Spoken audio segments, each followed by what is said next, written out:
Hello दोस्तों। Border 2 के box office collection के एक और एपिसोड में आपका स्वागत है। आज मैं इस वीडियो में बताऊंगा कि डे नंबर 7 में बॉक्स ऑफिस कितना कलेक्शन कर सकती है बॉर्डर 2। मैंने कल जैसा कि डे नंबर 6 पे जो भी प्रेडिक्शन किया था, आप बोल सकते हैं 99.9% मेरा प्रेडिक्शन सही था। और जब मैंने प्रेडिक्शन किया था तो आप बोल सकते हैं कि नाइट की ऑक्यूपेंसी भी नहीं आई थी। आज भी नाइट की ऑक्यूपेंसी नहीं आई और मैं इसके बारे में बताऊंगा ये कितना कलेक्शन कर सकती है। तो बने रहिए, पूरा का पूरा चैनल देखिए, वीडियो देखिए सॉरी। और अच्छा लगता तो दोस्तों के साथ, सगे संबंधियों के साथ वीडियो को लाइक कीजिए, शेयर कीजिए और कमेंट कीजिए।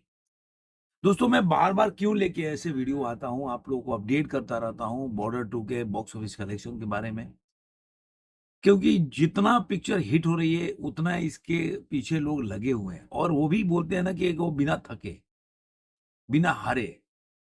और आज भी बोल रहे हैं कि नहीं यार, आज छपरी पिक्चर है तो कुछ एक तो बंदा है, आपको पता ही होगा। अच्छा, एक्सप्रेशन भी देखिएगा ना ऐसे लोगों का वीडियो में, तो बोल रहा है अरे मुझे कोई टेंशन नहीं है, मैं अगर गलती करता हूं तो हार मान जाता हूं, मैं मान लेता हूं मेरे से गलती हुई है। और जब तुमको कोई फीलिंग नहीं है, कोई टेंशन ही नहीं है किसी बात का, तुमको मतलब ये नहीं लग रहा कि वो लोग बोलते हैं ना कि जली पड़ी है, वो वैसा कुछ भी नहीं हुआ तुमको, फिर वीडियो क्यों बनाना? जब तुम्हारी जली ही नहीं है तो मत बनाओ वीडियो भाई। तुम वीडियो बना रहे हो, तुम उसके बारे में बता रहे हो, इसका मतलब कि जली हुई है। जैसे कि मैं वीडियो बना रहा, बार बार मैं नैरेटिव के बारे में बोलता हूँ, इसका मतलब कि वो इफेक्ट करता है, उसको एक्सपोज करना जरूरी है। तो हम कोई चीज को बोलते हैं, इसका मतलब यही है कि हम, हमारे वीडियो में या हमारे मस्तिष्क में वो बात है कि हम उसके बारे में बोलना चाहते हैं और क्लैरिफिकेशन देना चाहते हैं।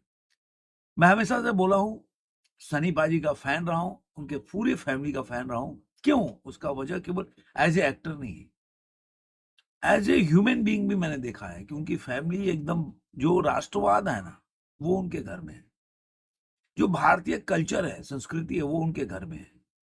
इसीलिए अगर उनसे काफी उम्मीद रहती है, और उम्मीद की वजह से जब भी हम ऐसा देखते हैं कि अरे यार, पहली नजर में कोई लगता है सनी पाजी को ऐसा नहीं करना चाहिए, तो हम जरूर बोलते हैं। कई बार क्या होता है, ये एकदम बिल्कुल ब्लाइंड फैन होते हैं, उनको बुरा लग जाता है। लेकिन हमारा काम है अपने दोस्तों को गलत राह पे, या हमें लगता है कि गलत है, चाहे मैं ही गलत हूं, लगता है मैं आकलन गलत कर दिया, तो जरूर बोलना चाहिए।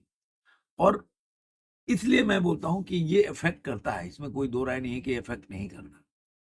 चलिए, वीडियो बड़ा हो जाएगा, जबरदस्ती मैं बोलता रहूंगा। अब जो मैंने कल आप लोगों को बताया था इसके वीडियो के बारे में, उतना ही कलेक्शन आया। और अभी का जो डे 7 का मैंने बताया था कि इसका 1 लाख कुछ 77,000 के आसपास टिकट सोल्ड हुआ था, 3.5 करोड़ के आसपास का एडवांस बुकिंग हुआ था।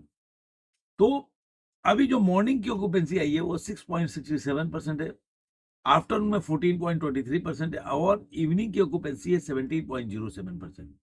मानी टोटल अगर ऑक्यूपेंसी देखते हैं करीब करीब, तो 12.65% की ऑक्यूपेंसी है टोटल। और कल की ऑक्यूपेंसी 16.78% थी। और जब कल कल हम देख रहे थे, इस समय जब वीडियो बनाया था, तो उस समय ऑक्यूपेंसी थी 14 के परसेंट के आसपास, जो बाद में 2% बढ़ी और 1678 पे चली गई। 14 कुछ और था, 1458 मेरे को याद नहीं, 38 होगा कुछ ऐसा था। तो 2%, 2.25% का जंप हुआ, जो जो नाइट की ऑक्यूपेंसी आई। वैसे ही अभी देखेंगे, अगर मान लीजिए 2% का भी जंप लेता है, जब हमेशा बोलता हूँ वीकडेज में नाइट की ऑक्यूपेंसी होती है, वो जो मॉर्निंग और आफ्टरनून की ऑक्यूपेंसी से ज्यादा होती है। आपने देखी, इसी में ट्रेंड देखेंगे तो आपको इवनिंग की ऑक्यूपेंसी, मॉर्निंग मॉर्निंग की ऑक्यूपेंसी से ज्यादा, आफ्टरनून की ऑक्यूपेंसी आफ्टरनून से ज्यादा देखेंगे, तो इवनिंग की ऑक्यूपेंसी है। तो मतलब एक ग्रेजुअली उसमें आपको बढ़ता हुआ दिखेगा। तो ऑब्वियसली अगर मान के चले 2% भी, अगर मान के चले 2 से 3%, तो अगर मान ली अगर नाइट की ऑक्यूपेंसी 20% हो जाएगी, तो मैं मानता हूं कि 14% के आसपास की ऑक्यूपेंसी पहुंचनी चाहिए। तो 14% की ऑक्यूपेंसी अगर पहुंचती है तो 16.78 पे, जो सैकनिक ने दिया था 13 करोड़ का, जो आज उन्होंने आंकड़ा दिया, तो मेरे हिसाब से वो करीब करीब 11 करोड़ का आंकड़ा हो। और 11 करोड़ अगर इंडिया नेट में कमाती है पिक्चर, तो 224 करोड़ इसका इंडिया नेट का कलेक्शन हो जाएगा। ग्रॉस इसका हो जाएगा 264 करोड़ 32 लाख रुपए, और 306 करोड़ 82 लाख रुपए हुआ है वर्ल्ड वाइड कलेक्शन। आप याद करके देखिएगा। कल जब हम मिलेंगे तो इसी पे बात करेंगे 11-12 बजे तक मेरे ख्याल से, और इनका डिटेल्स आते हैं। और नाइट की ऑक्यूपेंसी सुबह जब आएगी तो उसके ऊपर भी मैं बताऊंगा कि हाँ, मेरा जो प्रेडिक्शन है कि ये 14% के आसपास ऑक्यूपेंसी होगी, तो वो कितना सही हो रहा है। अब प्रोड्यूसर के फिगर में मेरे हिसाब से 13 करोड़ आएगा। कल इसी पे आया था 15 करोड़ और 4 लाख रुपए, तो अभी मैं मानता हूँ 13 करोड़ के आसपास आएगा। तो इनका होगा 244 करोड़ 83 लाख रुपया हो जाएगा इंडिया नेट का कलेक्शन। 288 करोड़ 89 लाख हो जाएगा ग्रॉस इसका। 331 करोड़ 39 लाख। अब आप मान के चलिए कि आज भी ये अगर मूवी, अगर मान लीजिए कि इनके हिसाब से 331 में कल 313 का आंकड़ा था इनका, मेरे हिसाब से, तो आज 313 मतलब 28, अगर मान लीजिए कि 18 करोड़ कमा रही है वर्ल्ड वाइड वीकडेज में, तो क्या ही बुराई है उसमें। कैसे बोल सकते हैं कि वो उसका ऑक्यूपेंसी ड्रॉप हो रहा है, उसका कलेक्शन ड्रॉप हो रहा है, ऐसा कैसे बोल सकते हैं। अगर ट्रेड के डाटा को माने तो कल 295 था, और मैं मानता हूं कि आज 314 है। तो 19 करोड़ इनके हिसाब से, 18-19 करोड़ ये भी कमा रही है इनके हिसाब से भी। तो कहाँ 18 करोड़ अगर मूवी वर्ल्ड वाइड में कलेक्शन कर रही है, तो कहाँ से आपको लग रहा है कि ये कलेक्शन खराब है, गिर रहा है, पिक्चर आगे नहीं चलेगी, उसका फ्यूचर नहीं दिख रहा है?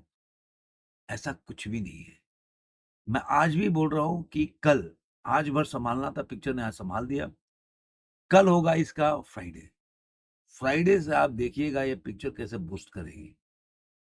फ्राइडे नाइट से ऑक्यूपेंसी एकदम रॉकेट की तरह भागेगी। ये मेरे बात को याद करके रखिएगा, और जब हम मिलेंगे तो मैं बताऊंगा। और कल मैंने सुबह बताया था कि मैं पूरा डिटेल्स बताऊंगा कि कहाँ कहाँ कितना जंप की है।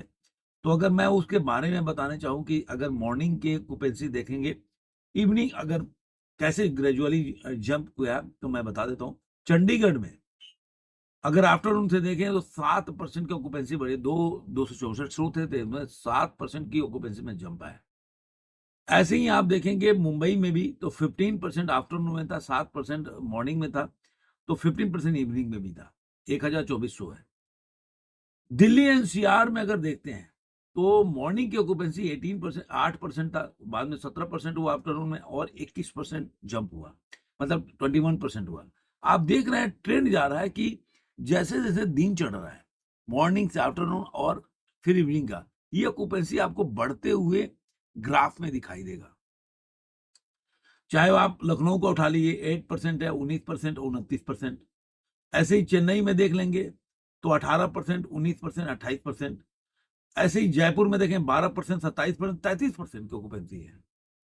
ऐसे अगर सूरत में देखें 2% मॉर्निंग की थी, और जो आप इनमें 524 शो भी है, शोज भी कम है, तो 2% मॉर्निंग में थी, 5%, 5% आफ्टरनून और इवनिंग में है। अहमदाबाद में भी देखेंगे तो ऐसे ही 4%, 8%, 9% की ऑक्यूपेंसी है। तो इस तरह आप देखेंगे ग्रेजुअली। अब देखेंगे कोलकाता में 5%, 14%, 19% की ऑक्यूपेंसी है। बेंगलुरु में 7%, 12%, 15% की ऑक्यूपेंसी है। तो मतलब आपको ये देखने में मिल जाएगा कि इसकी ग्रेजुअली जो है वीकडेज में, जो भी आप लोगों को कोई भी इसमें ज्यादा गणित लगाना नहीं है। आप मान के चलिए जो वीकेंड का शुरू होता है तो नाइट की ऑक्यूपेंसी ज्यादा होती है। फ्राइडे को नाइट की ऑक्यूपेंसी, पूरे दिन की ऑक्यूपेंसी ज्यादा होती है। सैटरडे को भी नाइट की ऑक्यूपेंसी है, वो ज्यादा होती है। संडे की ऑक्यूपेंसी नाइट की कम होती है, क्योंकि मंडे से ऑफिस चालू हो जाते हैं।